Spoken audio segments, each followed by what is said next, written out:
जय गुरुदेव।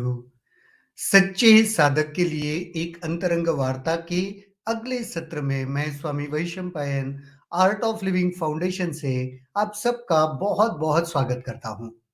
आज का ज्ञान पत्र पढ़ लेंगे, फिर उस पर चर्चा भी होगी। यह ज्ञान पत्र 31 अक्टूबर 2001 बेंगलुरु आश्रम भारत में दिया गया। शीर्षक है ऐश्वर्य व माधुर्य। सामान्यतः जहां ऐश्वर्य या अधिपत्य होता है वहां माधुर्य नहीं होता, और जहां माधुर्य होता है वहां ऐश्वर्य नहीं होता।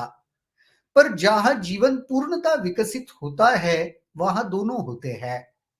ऐश्वर्य का अर्थ है ईश्वर, ईश्वरत्व, जो है उसके प्रति आधिपत्य। धन संपत्ति को भी ऐश्वर्य समझा जाता है, क्योंकि धन संपत्ति के आधार पर भी अधिकार जताया जाता है। क्या प्रेम और अधिकार दोनों एक साथ विद्यमान रह सकते हैं? केवल पूर्णतः विकसित जीव में ही आधिपत्य और मधुरता दोनों एक साथ दिखते हैं। श्री राम में ऐश्वर्य था, पर माधुर्य की केवल झलक थी। परशुराम के जीवन में केवल आधिपत्य दिखता था, माधुर्य नहीं था। बुद्ध में माधुर्य अधिक प्रकट था, आधिपत्य कम था। जबकि कृष्ण में ऐश्वर्य और माधुर्य दोनों ही प्रत्यक्ष दिखाई पड़ते थे। शिशु में भी दोनों दिखते हैं। जब उन्होंने कहा केवल मैं ही, यीशु में भी दोनों दिखते हैं। जब उन्होंने कहा केवल मैं ही रास्ता दिखा सकता हूं, इसमें आधिपत्य था, ऐश्वर्य था, और उनकी प्रार्थना और प्रेम की अभिव्यक्ति में माधुर्य था। ऐश्वर्य और माधुर्य, बहुत सुंदर। देखो, आपने भी देखा होगा, जो जिनके पास बहुत ऐश्वर्य होता है, बहुत समृद्धि, एक प्रतीकात्मक कहते हैं। गुरुदेव ने यहाँ पे बहुत सुंदर उसका विश्लेषण भी किया है, लेकिन एक समझने के लिए हम ये कहते हैं कि जिनके पास बहुत ज्यादा समृद्धि होती है ना, काफी बार आप देखोगे उनमें ना वह एक स्वीटनेस, एक माधुर्य नहीं होता। काफी बार, ये जरूरी नहीं हर एक के लिए हो ऐसे, लेकिन आपने देखा होगा उसके साथ आधिपत्य के साथ एक कंट्रोल आता है। ऐश्वर्य के साथ ना एक कंट्रोल आता है, एक वो ओनरशिप आता है, और उसके वजह से थोड़ा सा ना वो माधुर्य कम होने लगता है।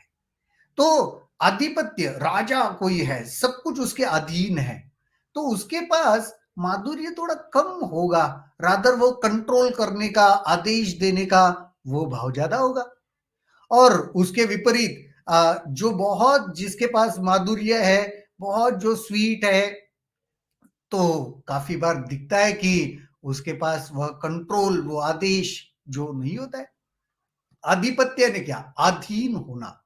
जब मेरे सब कुछ अधीन है तो सबकॉन्शियस माइंड में लोगों को लगता है फिर अभी मुझे इतना स्वीट होने की आवश्यकता नहीं, क्योंकि सब कुछ अधीन है मेरे। अगर सब कुछ अधीन नहीं है तो शायद कुछ जगह पे वो व्यक्ति स्वीट होता है, और कुछ भी अधीन नहीं है तो काफी बार ऐसे देखा गया है, क्योंकि उसको एडजस्ट करना है उस व्यक्ति को, तो माधुर्य की मात्रा अधिक होती है। एक जनरल गुरुदेव यहाँ पे ये एनालिसिस दे रहे, सामान्यतः जहां ऐश्वर्य या आधिपत्य होता है वहां माधुर्य नहीं होता, और जहां माधुर्य होता है वही वहां ऐश्वर्य नहीं होता।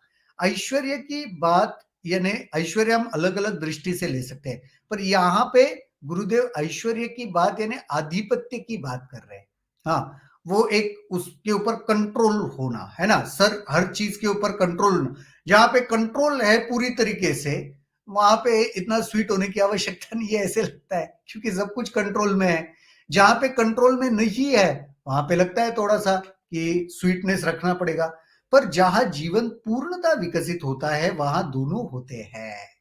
लेकिन अगर किसी का जीवन पूरी तरीके से ब्लॉसम्ड है, पूरी तरीके से खिला हुआ है, पूरी तरीके से विकसित है, तो वहां आप दोनों देखोगे कि वहां पे जीवन में एक आधिपत्य, ऐश्वर्य भी होगा, और उसके साथ साथ माधुर्य भी होगा। ऐश्वर्य का अर्थ है ईश्वरत्व, जो है उसके प्रति आधिपत्य। ऐश्वर्य का अर्थ है ईश्वरत्व। ईश्वरत्व यानी जो है उसके ऊपर आधिपत्य। ईश्वर क्या है? ईश्वर का मतलब ही वो है, जो कुछ है ना उस सबके ऊपर वो जो तत्व है उसका आधिपत्य है, इसीलिए हम उसको ईश्वर कहते हैं, क्योंकि वह सब जगह मौजूद है, हर चीज में है, सब कुछ उसके कंट्रोल में है, उसी को तो हम फिर ईश्वर कहते हैं। तो उसके प्रति जो है उसके प्रति आधिपत्य। धन संपत्ति को भी ऐश्वर्य समझा जाता है, क्योंकि धन संपत्ति के आधार पर भी अधिकार जताया जाता है। तो धन संपत्ति को ऐश्वर्य क्यों समझा जाता है? क्योंकि उसके आधार पर अधिकार जताया जाता है। नेचुरली जिसके पास बहुत समृद्धि होती है वो बोलता है ऐसा ही होना चाहिए, ये होना चाहिए, क्योंकि उसको ऐसे लगता है उसके पास जो धन संपत्ति है उससे वो हर चीज को कंट्रोल कर सकता है, अधिकार कर सकता है, आधिपत्य उसके ऊपर जता सकता है। क्या प्रेम और अधिकार दोनों एक साथ विद्यमान रह सकते हैं? ये बड़ा प्रश्न है। क्या प्रेम और अधिकार दोनों एक साथ विद्यमान रह सकते हैं? हाँ, रह सकते हैं। केवल पूर्णता विकसित जीव में ही आधिपत्य और मधुरता दोनों एक साथ दिखते हैं। पूर्ण विकसित जो एक कह सकते हैं एक एनलाइटेंड सोल में, है ना, जिसकी चेतना ऊपरी स्तर पर उठ चुकी है, ऐसे जीवन में आप जरूर आधिपत्य और माधुर्य दोनों एक साथ देख पाओगे। श्री राम में ऐश्वर्य था, पर माधुर्य की केवल झलक ही थी। श्री राम में ऐश्वर्य था यानी आधिपत्य था, कंट्रोल था, है ना, हर उनके विचारों में, उनके वचन में, उनके व्यवहार में, हर जगह पे एक कंट्रोल था, एक आधिपत्य था। लेकिन माधुर्य की झलक थोड़ी कम थी। इसके विपरीत परशुराम जी के जीवन में केवल आधिपत्य दिखता था। सॉरी, वैसे ही परशुराम के जीवन में केवल आधिपत्य दिखता था, माधुर्य नहीं था। देखो परशुराम जी का जीवन तो कितना टफ था। परशुराम जी ने पिता पिता गुस्सा हुए, कुछ हो गया तो पिता बहुत बड़े तपस्वी थे, उन्होंने कुछ कहा, माता के ऊपर क्रुद्ध हो गए, तो परशुराम जी को उन्होंने कहा कि माता का सर काट दो।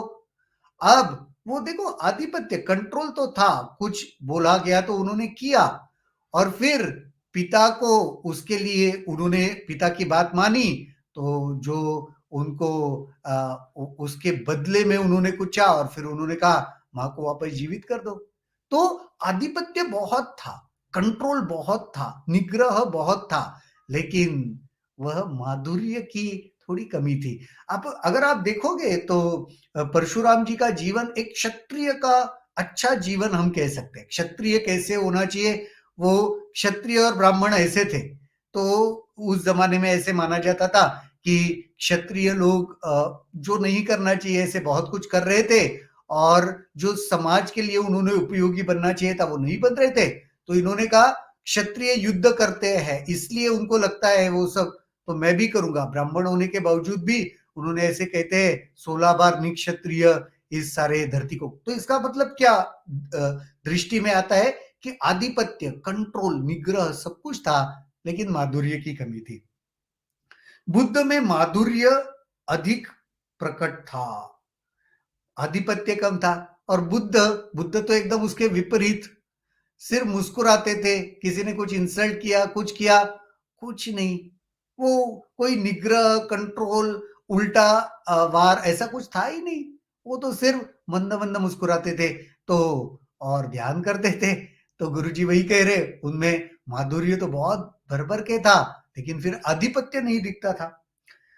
जब कृष्ण में ऐश्वर्य और माधुर्य दोनों ही प्रत्यक्ष दिखाई पड़ते थे, और इसके विपरीत कृष्ण को इसलिए कहते हैं ना, कृष्ण को पूर्ण अवतार माना जाता है। पूर्ण अवतार ऐसे कहते हैं कि प्रभु रामचंद्र जी में 12 कलाएं विकसित थी, और हनुमान जी जो उनके भक्त थे उनमें 14 कला विकसित थी। लेकिन कृष्ण भगवान में ऐसे कहते 16 की 16 कला विकसित थी। ऐसे कह सकते हैं ही वाज फुल्ली ब्लॉसम्ड, वो ऐसा अवतार था जिसमें पूरी तरीके से चेतना खिली हुई थी। तो उसमें गुरुदेव कहते हैं कि कृष्ण के जीवन में हमें माधुर्य, आधिपत्य, ऐश्वर्य सब कुछ का एक बहुत सुंदर संगम दिखता है। यीशु के यीशु में भी दोनों दिखते थे। यीशु में भी, जीसस में भी दोनों दिखते थे। जब दो उन्होंने कहा कि केवल मैं ही रास्ता हूं, इसमें आधिपत्य दिखता था। हाँ, यीशु ने ऐसे कहा था कि अगर तुम्हें स्वर्ग में जाना है तो उसका रास्ता मैं ही हूं, मेरे ही पास है। तो इसमें एक आधिपत्य दिखता है, अधिकार दिखता है। और उनकी प्रार्थना और प्रेम की अभिव्यक्ति में माधुर्य था।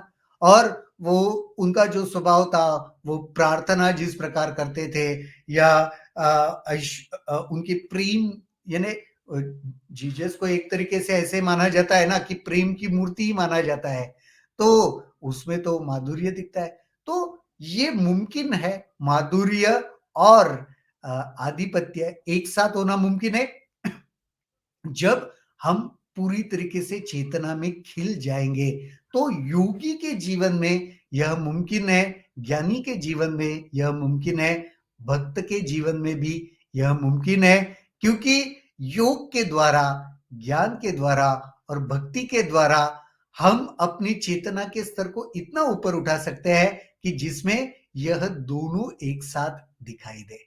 तो बहुत ही सुंदर यह ज्ञान पत्र, ऐश्वर्य और माधुर्य, इसके ऊपर गुरुदेव ने इसमें हमें बताया। इससे जुड़े हुए अगर कोई भी प्रश्न आपके मन में उठते हैं, कमेंट सेक्शन में जरूर लिखिए। आज के लिए तो यहीं पर रुकेंगे, कल दोबारा मुलाकात होगी इसी जगह इसी समय किसी नए विषय के साथ। तब तक के लिए शुभ रात्रि, जय गुरुदेव।